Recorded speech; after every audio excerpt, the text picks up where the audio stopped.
Welcome back. You're still watching the Afia Morning Show live from Enugu. Once again, my name is Nathalie Uku. And Ojiwa Chuku, as always, is here. And I don't know what the show will be like without your humble presence always. Thank you very good much morning. for appreciating that. Good morning. How are you? I'm doing great. Happy Thursday. Well, it's the same thing for you every day, isn't it? Happy Wednesday, happy Tuesday, happy Monday. We're always happy. Happy. We have to stay happy. I'm unhappy today. What's wrong? I'm unhappy. Let's just leave it at that. Governor Fubara is returning. Why should I feel? Directly make me happy? I don't know. How do you feel? Like the democratic rule is, coming back. Mm-hmm. It was damaged somewhat, along the line, but we're getting back to what it's meant to be. The emergency rule has ended. I thought you were getting back to the emergency rule. Well, I'm happy for the Rivers people, if I must say so myself, but I just really don't know the way he's going to be able to handle it now that his government has been diluted, if we can call it that. What does he have control over? That's the big question. Well, we must also remind you that today we're going to be talking all about rivers. We'll have analysis and, of course, live crossovers to our correspondent who would be on ground to bring us insights. Reports this morning suggest that there's jubilation outside the State House, as they call it, Brick House in Rivers, as supporters and well-wishers and well-meaning Rivers residents await the, shall we say, triumphant entry for them of Governor Nnamdi Obanya to the government house. We'll get insights much later. Joining us this morning is Afia TV Political and Economic Correspondent, Nnamdi Obanya. Nnamdi, so good to have you. Good morning. Good morning. Good to be here. Let me throw out this question to you. How happy are you that Obanya is returning? I don't know. I'm worried. I'm more worried than happy. The threat has been laid. If you ever try to, gain full control of the states, we'll be back. Once he had a dispute with the State House of Assembly, it's almost as if once he had his dispute and tried to rattle the structure of the former governor, suddenly there was federal might pushing him out. It's a very unsavory situation, very unsavory precedents. I don't know how he wants to operate as a governor. He's lost about, 2 years of his tenure to what? So it means that he has barely 2 years to make any impact. He might as well just know that he's not winning any election in 2027 because he has no structure in the state. Whatever he was building has been collapsed. Right. Except he wants to spend the next 2 years building a structure and totally ignoring governance in Rivers State, knowing that he's preparing for a war in 2027. So he might as well start stockpiling now. So I'm more worried than happy. Well, I don't think he'll be campaigning for anything in 2027. As we know, one of the terms of the Peace Pact was that he would not contest in 2027. So sad. And he agreed to it. So I think that's off the table for Fubara right now. It's one thing to say in a peace pact, but it's almost, I don't know why we would call that a peace pact. If I came to you and put a gun to your head and said, let's sign a peace deal, that's not a peace deal. If two of us are empty-handed, that's that, we can dialogue. If two of us have weapons, we can dialogue. But if one person has weapons to one person's head, that's not dialogue, that's extortion, that's intimidation. There's no dialogue about that. When you have the entire federal might figuratively putting a barrel to your head, what do we mean by peace pact? That's not a peace pact.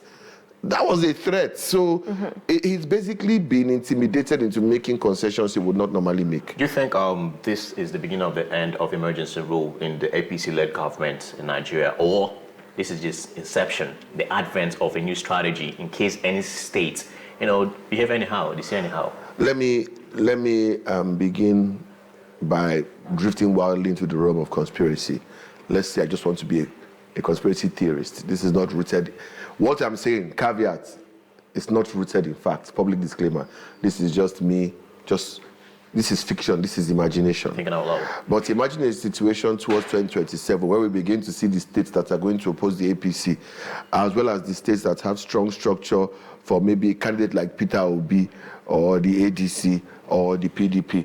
What stops the federal government from declaring emergency rule in the strongest of those states and making sure that as we enter into election, opposition strongholds have emergency rule or something similar to totally negate any influence the incumbents can have, if not in affecting the voting, but in preventing the federal government from using federal might to swing votes?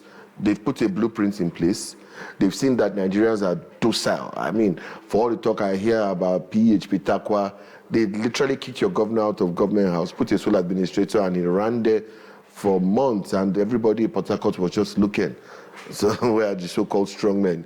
So they've done the blueprint. They've seen Nigerians will just accept whatever is given to them, be it cold porridge or spoiled beans, and we can expect such if they ever feel like it again. Afia said something. She used the word dilute. So was this the plan all along? The advent of this emergency rule to dilute Governor Fubara's, powers system? When you say dilute, it means you're reducing the concentration of something. You're bringing in another element to, reduce the intensity or concentration of a particular thing. They've not diluted this power. They've washed it away. They've taken charge of all the local governments. They've disbursed money. They've awarded contracts. He's literally just coming back to come and make sure that the instructions they gave people are carried out.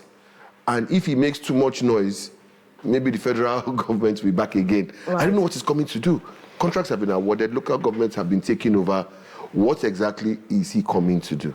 Well, one would say he's coming to complete his tenure. You must finish what you start, right? Especially if you have the strong will of being a governor. Well, we'll watch and see, but let's look at what's in front of us right now, which is, of course, the dailies this morning. We'll start with the Punch and the bolder story here. Emergency rule, winners, losers, as Tinubu reinstates Fubara. President justifies action as over 40 court cases pending, cautions governors on good governance. Weaker rivers will henceforth witness peace progress. 6 months wasted, rivers elders lament. Thousands protest in London over Trump UK visit. Federal government, states, local governments share 2.2 trillion naira August revenue, according to FAC. Cash transfer, FG pays 330 billion naira to 8.1 million households. And also here, federal government returns history to basic school curriculum. 7 victims confirmed killed in Lagos building fire.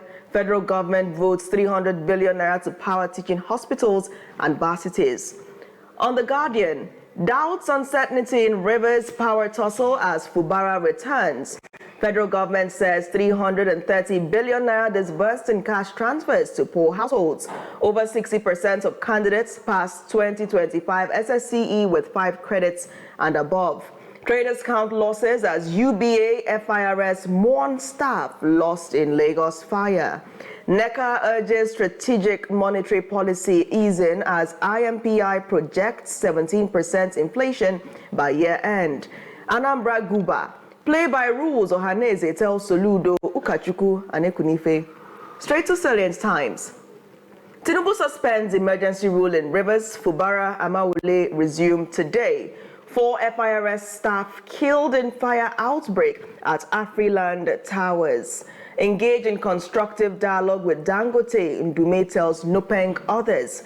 Royal splendor as Oba McGregor Olu of Ilaweba celebrates coronation anniversary. Also here, NECO releases 2025 SSC results, records 61% drop in exam malpractice. Infidelity allegation, Soludo rejects Ekunife's apology. Reforms in oil gas sector delivered $18 billion FDPs in 2025, says the NUPRC. On Daily Trust, Fubara returns, hobbled. Many IPOP terrorists killed in Imo, according to the police. Abducted Katsina couple freed after 50 million naira ransom. How 4 FIRS senior staff, others, died in Lagos fire. ShopRite stores shut in Ibadan. Ilorin shelves empty in Lagos, Abuja. Saudi Arabia frees 3 Nigerians detained over alleged drug trafficking. NECO 2025 results, 60.26% gets 5 credits. Kano leads. Starting from the Daily Times, questions on negligence raised as fire exposes UBA's fatal safety gaps.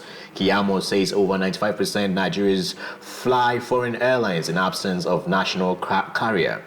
Insecurity, 420 Play 2 communities attacked in 24 years, says reports. 84.26%.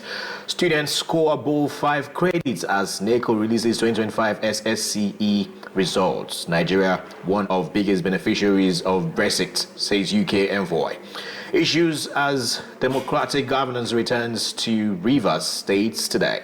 24.6 trillion naira pension, 3.3 trillion naira insurance assets demand tougher safeguards, say stakeholders. Are moving about to Daily Sun. Fubara deputy lawmakers return as emergency rule ends. Tinubu leaves state of emergency in Rivers. Calls for peace, democratic governance. Tension as Ibas aids revolts over unpaid allowances, by the way. Dangote refinery rebuffs that man's 1.505 trillion naira subsidy demand, vows to defend position. 60.26% pass as NECO releases 2025 SSCE internal results. 9 supervisors blacklisted. Nigeria UK 16 trillion naira current trade value highest ever, says the High Commissioner. And Enugu sales 100 billion naira packed to revitalize Shanghai Heneke farm. Drug trafficking, Saudi Arabia frees free Nigerian pilgrims. FIRS has holdings mourn staff lost in Lagos fire. Sad. Moving over to Nigerian Tribune. Rivers emergency rule. Tinubu returns Fubara after 6 months suspension, says over 40 cases were instituted against the proclamation. Mixed reactions in Rivers. Saudi authorities free Nigerians pilgrims arrested for drug trafficking. Gunmen on motorbikes storm baptism ceremony in Niger Republic kill 22. I am not joining ADC, says Adeleke. Ondo PDP candidate Abola withdraws Supreme Court's appeal against Ayedatiwa. NBS report proof of our investment in agriculture attributed to Oyembanji. 2027, despite endorsements, Tinubu must emerge at convention. Uwata, APC national chairman, denies INEC's claim of early campaign, says ADC not an organized opposition. 60.26% of NECO candidates obtain 5 credit passes, including maths and English. Results of 3,878 candidates withheld over exam malpractice. And lastly, The Nation. Fubara Amewu. Other lawmakers back in office. I beg your pardon. Tinubu calls for peace as 6-month emergency rule ends. Grand reception awaits governor. $3.14 billion agri investment to boost food security drive. Adeleke rejects calls for Aregbesola in ADC. 10 dead in Lagos. Afriland Towers fire. South Supreme Court strikes out Ajayi's case against Ayedatiwa. Edun, we have given 330 billion naira to 8.1 million vulnerable households. Distribution based on World Bank data.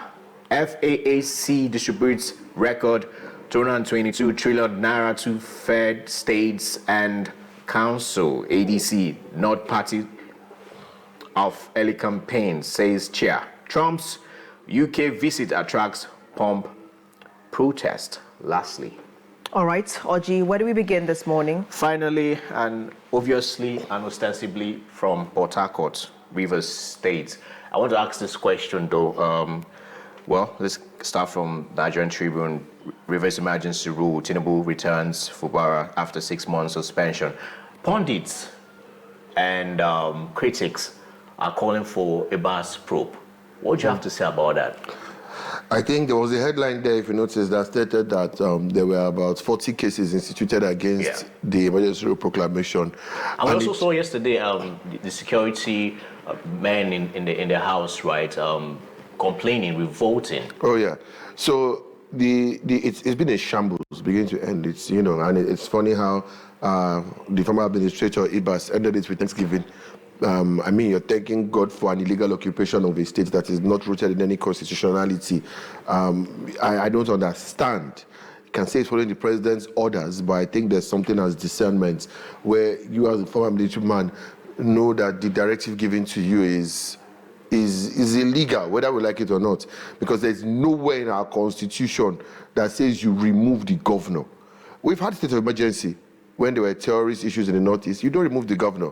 But taking that aside, the cases that were instituted, all 40 of them, it shows you the, a quasi, will I say they are quasi-dead, comatose state of our judiciary, that such an issue is not burning the halls of justice, that, courtrooms are not on fire, that judges are not, being tasked and lawyers are not running from chamber to chamber, but rather everything just has, a damp cloth thrown on top of it, and it doesn't seem to be a big issue. Our judiciary doesn't see it as an attack on, justice. Our legislature, federal legislature, also just rubber stamped it. I mean, they've already told us on your mandate we will stand, so they will stand on any mandate. So with regards to just anything about cases against it, forget about that. It's the shambles. You mentioned the people protesting. People were quoted as saying that they have taken all Rivers' money and they are refusing to pay people that worked.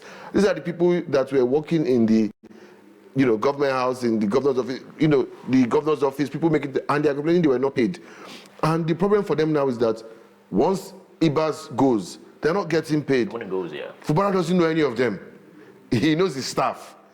All of you who work for IBA, you are persona non grata at best. At worst, you are a hostile presence because you are in direct opposition of the duly elected governor once he comes back to the state. So any money IBAS does not pay any money is gone with the wind.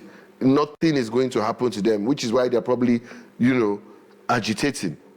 We know that for everything from the lowest ranked security official and cleaner to the very top is going to come back with him, and is going to dispense of everybody, who was able to find a place in the IBAS administration. IBAS probe, sorry. IBAS probe. Yeah. Is this something that is cast in stone? Is it a way to go for Governor Fubara when he gets back into office today? Governor Fubara, if he probes IBAS, I would be the most surprised and shocked man in the world. I don't want to discredit or, cast any aspersions on him, but he hasn't shown himself as someone with a lot of, spine. Even his utterances like, governorship is not a do or die. Okay, fine, it's not a do or die. But there's some things we expect to see. Perhaps because he wasn't really, I say he was just a product of Wike. It wasn't like he was a known tough politician before, he entered. So I don't expect to probe IBAS. And if for any reason any ceremonial probe is done, I don't expect our judiciary to do anything about it. All right. I mean, there's still lots of facets to this. We are seeing IBAS, the sole administrator, say that he returned peace to Rivers. We're also seeing other stakeholders supporting this assertion that peace has been restored. But on the major headline here on Silent Times, we see that this is the point, the bottom line catches my attention. Fubara Amawule resume today. And we understand that there was a lot of insolence that Fubara probably felt from the Speaker of the Rivers State House of Assembly, and now they're coming back together today, and we know where Amawole's loyalty resides.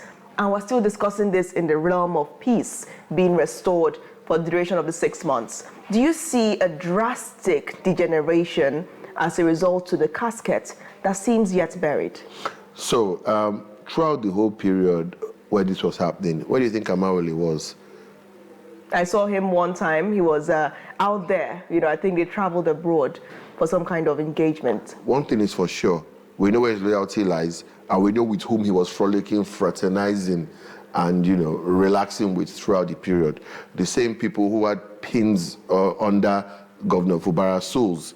The idea of, dissolving two arms of government at once, executive and legislature, just like that. Which is why everybody's shouting about unconstitutionality. And the state legislature not doing anything, mainly because they are part of the process. I was told, let it not be that we're removing only governor, which of course was the main issue. But when they come back, Amawole is going to test his power. He's probably been promised the next governorship. He has probably played his hand to show Wike if I'm governor, I'm on your side. All this is conspiracy, by the way. I'm not putting it out as news. But it's probably come out to say, oh, look at me, I'm a loyal boy.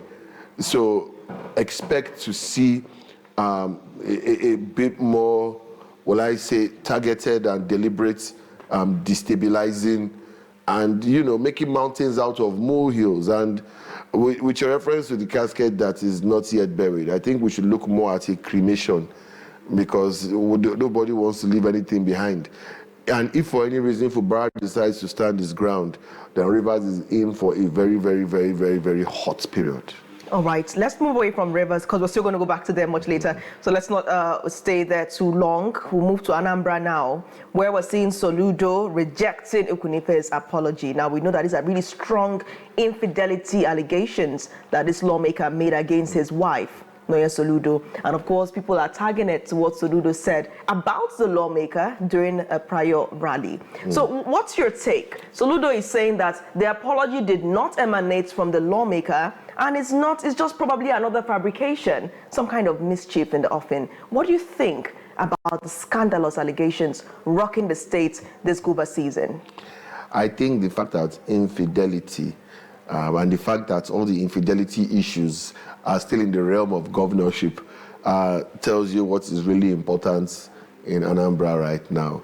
The fact that we are this close to an election, it's November, and the infidelity of the Anambra State First Lady versus the infidelity of a lawmaker, and whether at the middle is the first governor of Anambra State of this republic.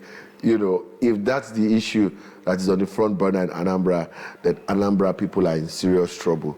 Because what we should be talking about now, I expected to be hearing people talking about security, business, industry, or the ports, and we're hearing about, oh, is you that went to Mbadinuju? No, it's you that went to, is that for real? But it has happened, Nnamdi. Yes, there are things we would much rather hear. But the news has happened, What right? is Soludo rejecting apology for? Why is his voice there? Why is he coming to the market to dance with women? He is protecting his wife. Once the woman makes that statement, it's funny, you mentioned something. Soludo has targeted her before with similar claims. And now she has come for his wife. And now he's rejecting apology. Well, similar claims in a different realm, yes. This was about her who, yes. What I'm saying is that you get what you give. He has said a lot of unsavory things about Peter Obi, unsavory things about other people. Politicians do it. My question now is, one statement, legal action, and stay in a dignified position as a governor. Why are you coming down to join issues, split hairs, and exchange words? Is that where you should be? Is that where you want to drag? Is that the level you want to drag your campaign to? You're facing, or maybe you think you have secured the election already, but you're facing the electorate in November, and is to be rejecting apology. And the person you are trading words with is not a gubernatorial candidate. Do you think that this could mean that the state governor is bearing some kind of responsibility? Because we know how relationships are. If it goes down in history that his wife experienced such gruesome allegations as a result of what he said, and he kept mum, quiet, without ever rendering his voice in the public space, do you think that would have done more harm to their marriage? How much rendering does he want to render? What shall he render unto the people or unto the Lord? He has said what he wants to say already. The woman an apology has come out. Whether you feel it's insincere or not insincere, you leave that apology to hang as the last bit of information so that the story ends with Ekunife apologized. Whether it's genuine, whether it's from her, whether it's not from her. In private, any legal action, anything you want to take, go for it. But make sure that you don't use it to jeopardize your electoral campaign. You're in electoral season, and when people Google Soludo, my wife did not sleep with anybody, I refuse to accept that apology. That's what you'll be seeing from a gubernatorial candidate who is the incumbent. Yeah. What does this have to say about the crops of politicians in Anambra State at this point in time, vying for election come this November 2025, and instead of to focus on the issue-based elections, they are bantering like juveniles. In all fairness to the other gubernatorial candidates, they're not the ones bantering with him. It's not a gubernatorial candidate. So many utterances back and forth. I mean, well, the utterances back and forth happen every political season in every state. But this is too deep. But I'm saying this particular one that is rocking is not even with another gubernatorial candidate, which is the first thing that is amazing, that I don't understand what he's doing. And to give credit to all the other candidates, Moralu, Akachukwu, all of them, nobody has jumped on this issue. Everybody has, abstained from it because nobody wants but Nnamdi, yeah. Soludo somehow is meant to be blamed here. Once you study this whole thing, the first, he told the jab to Okachukwu. Next, we're hearing the one for Ekwunife. Yes. So, you get what you give, I mean. And it's political season. All this will come out. We'll hear all sorts of things. We've heard all sorts of things. It's not an Anambra thing. It's all over Nigeria. It's all over the world. Well, you literally have a president of the US. You have a president of the US that the opposing party called him Hitler. Called him a fascist, called him a Nazi. In a country that has a large Jewish population, what are they trying to incite? So you must understand that all over the world, it's not an Anambra thing. Everybody does this. I just think Soludo can rise as a former CBN governor. He can rise above, such things. Right. And not let's shift away from, Soludo, who we understand is the APGA candidate in the upcoming election this November 8th, and look at Nicholas Ukachukwu, who was recently embarrassed at Hilton Hotel, Abuja, as a result of allegations of unpaid debts. Of course, amounting to 1 billion naira, as that report said. What was your reaction when you saw that video? It's one of many things, It could be a stunt by political opposition.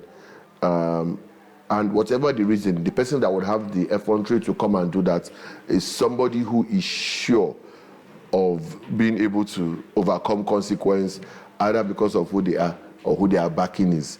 Because, you're in the Federal Capital Territory, embarrassing an APC candidate of a gubernatorial election happening in 2 months. So you're more or less saying you don't care, unless it's true, and you are sure that because it's true, you are standing on your ground, and anybody who comes to back him will have to explain why. And 2, it could be a stunt. We can't tell. We heard a lot of things like this about the late Afia, God rest his soul. People claiming the same thing. He's paying me a lot of money. And we never know if this is true or if it is a gimmick for political season. But whatever the issue, 1 billion naira, is this something you wait towards election? Well, if you're trying to embarrass your money out of him, yes. If you're trying to work for another party, yes.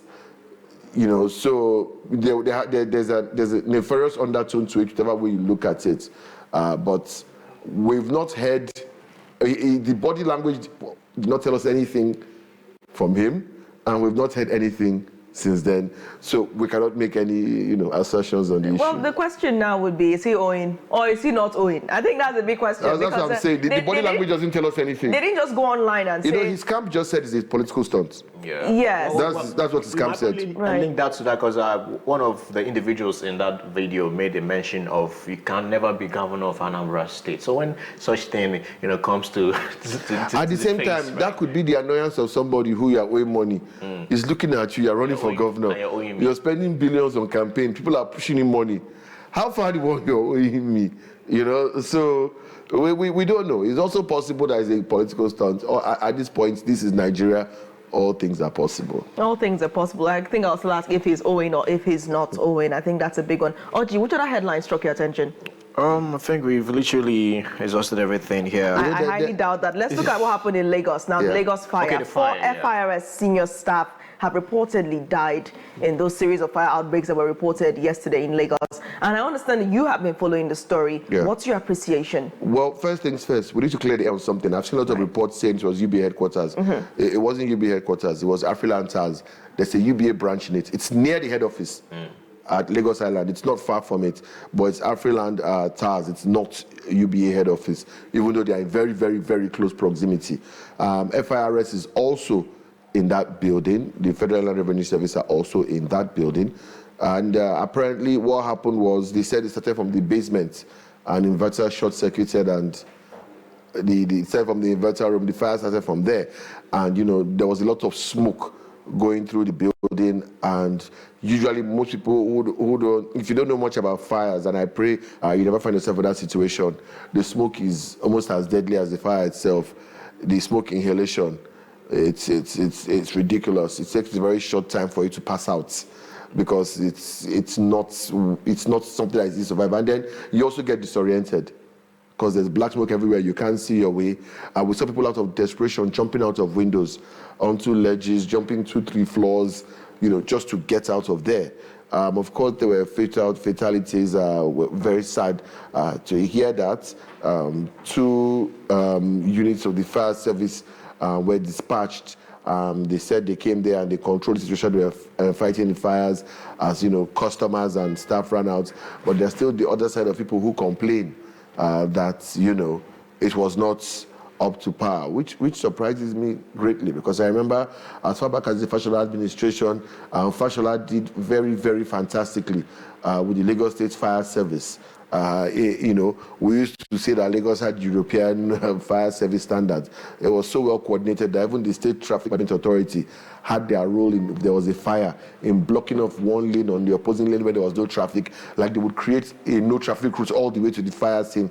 It was so well organized. I hope it's not that since Fashola has left office, then Nnamdi and now Sanwo-Olu, that a lot of that professionalism has been left to die off, because this building is in the heart of the central business district of Lagos.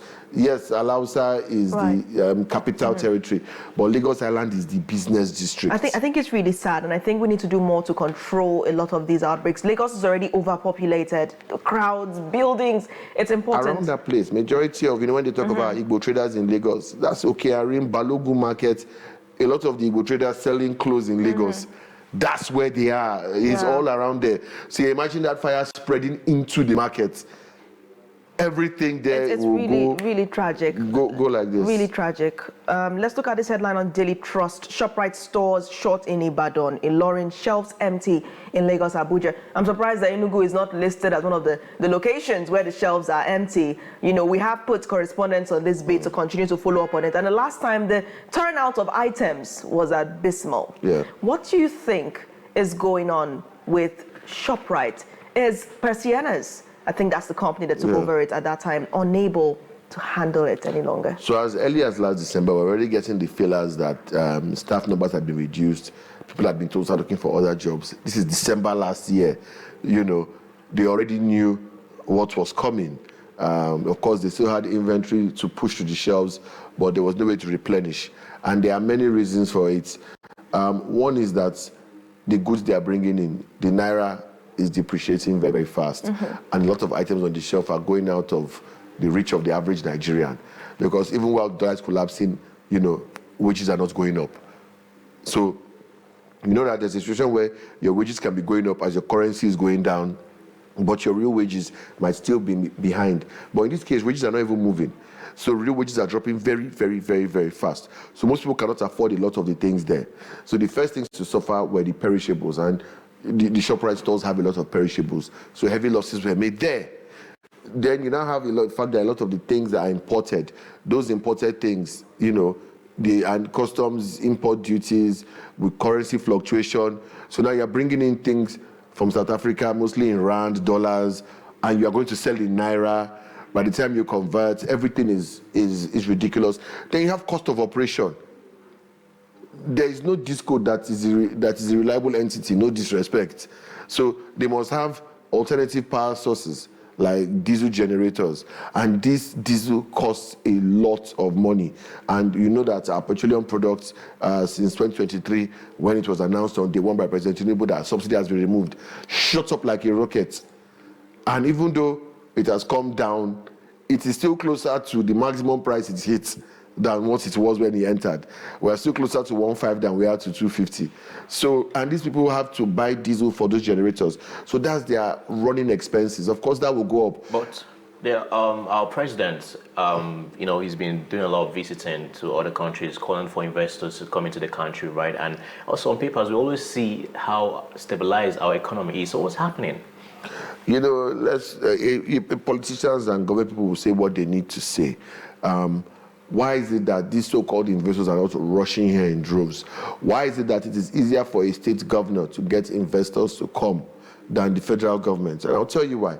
Because the risk is mitigated, it's smaller, and you're dealing directly with the governor within his territory.